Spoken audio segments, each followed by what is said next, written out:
Hello, welcome to another video from the Animal University channel. Let's go for the video. Owl. Owl, order Strigiformes, any member of a homogeneous order of primarily nocturnal raptors found nearly worldwide. The bird of Athena, the Greek goddess of practical reason, is the little owl, Athene noctua. Owls became symbolic of intelligence because it was thought that they presaged events. On the other hand, because of their nocturnal existence and ominous hooting sounds, owls have also been symbols associated with the occult and the otherworldly. Their secretive habits, quiet flight, and haunting calls have made them the objects of superstition and even fear in many parts of the world. In the Middle Ages, the little owl was used as a symbol of the darkness before the coming of Christ. By further extension, it was used to symbolize a non-believer who dwells in this darkness. Similarly, the barn owl, Tyto alba, was looked upon as a bird of ill omen, and it subsequently became a symbol of disgrace. Scientific study of owls is difficult owing to their silent nighttime activity, with the result that the ecology, behavior, and taxonomy of many species remain poorly understood. General features. The size range of owls is about the same as that of their day-active counterparts, the hawks, with lengths of about 13 to 70 centimeters, 5 to 28 inches, and wingspans between 0.3 to 2.0 meters, 1 to 6.6 feet. Most owl species are at the lower end of the size range. Owls apparently feed only on animals. Rodents are the most common prey. The smaller species, however, eat insects. All owls have the same general appearance, which is characterized by a flat face with a small hooked beak and large, forward-facing eyes. The tail is short and the wings are rounded. Like the diurnal birds of prey, order Falconiformes, they have large feet with sharp talons. Diversity occurs in size, in the presence or absence of ear tufts, and in the shape of the plumage around the face. Owls are found on all continents except Antarctica and on most oceanic islands. Some, such as the barn owl, Tyto alba, and the short-eared owl, Asioflammius, are among the most widely distributed birds. Others, such as the Palau owl, Pyroglox podargina, and the Seychelles owl, Otis insularis, are endemic island species with small populations. Owls often attain higher population densities than hawks and have survived better in areas of human activity. Their nocturnal habits and inconspicuous daytime behavior provide them some protection from shooting.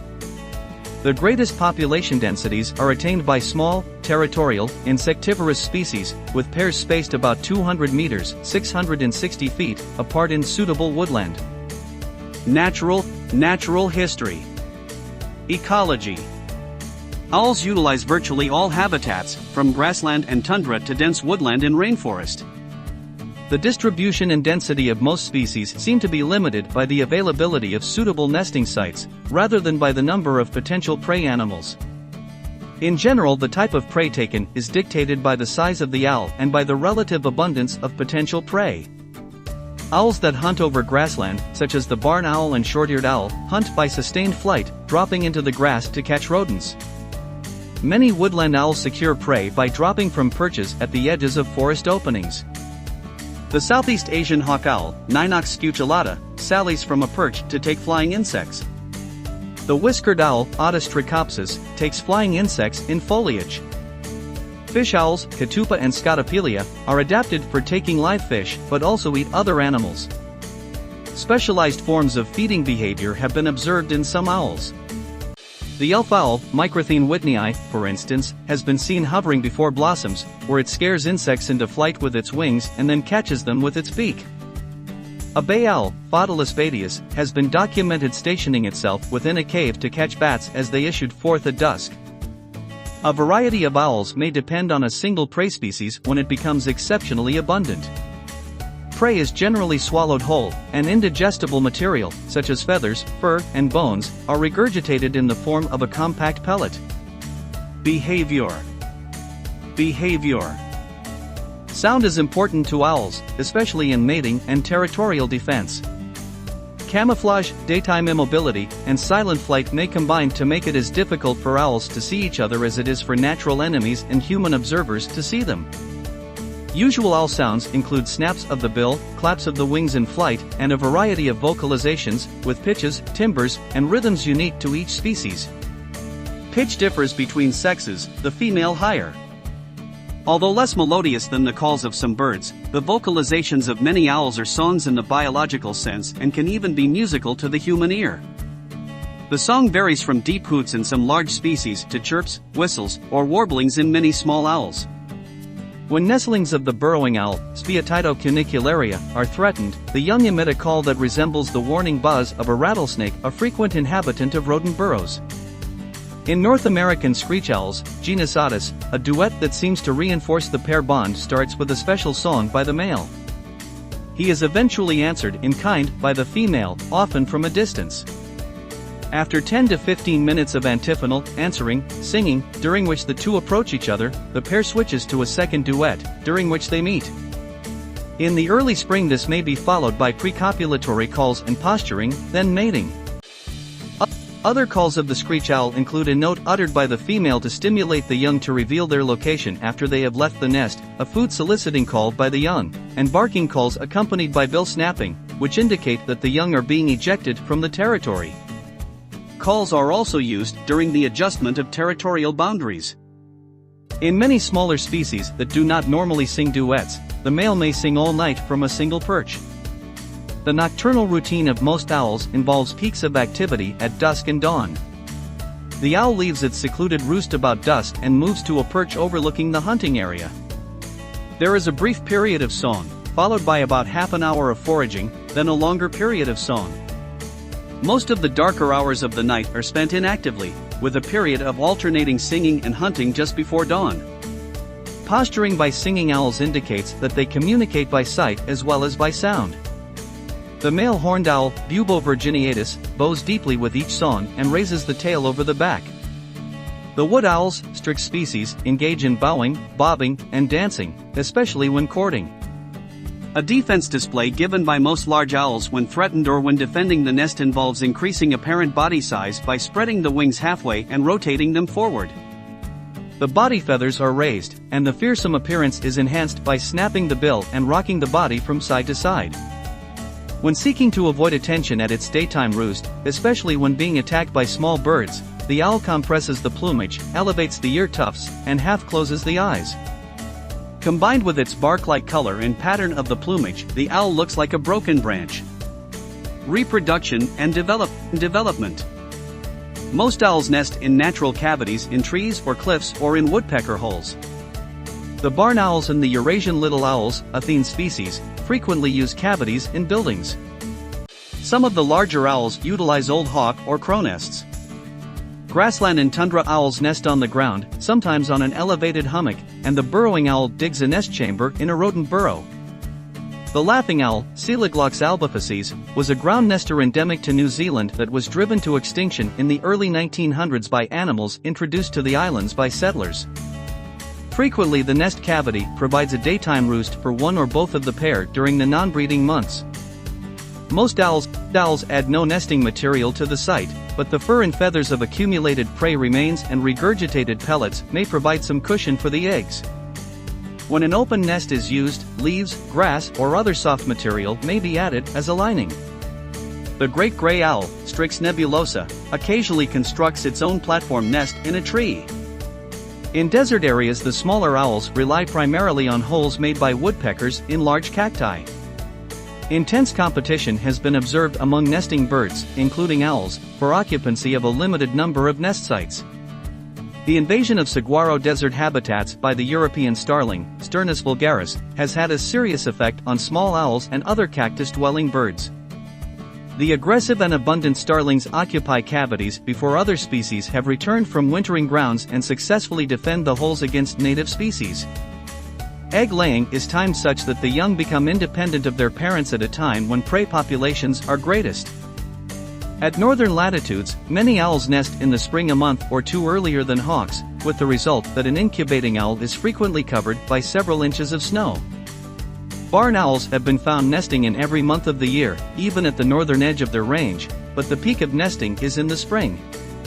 Owls lay more eggs than most diurnal raptors, with clutches of up to 12 in the snowy owl, Nyctea scandiaca. In years of lemming abundance, snowy owls attain higher nesting densities, nest earlier, lay more eggs, and have higher fledging rates than when lemmings are scarce.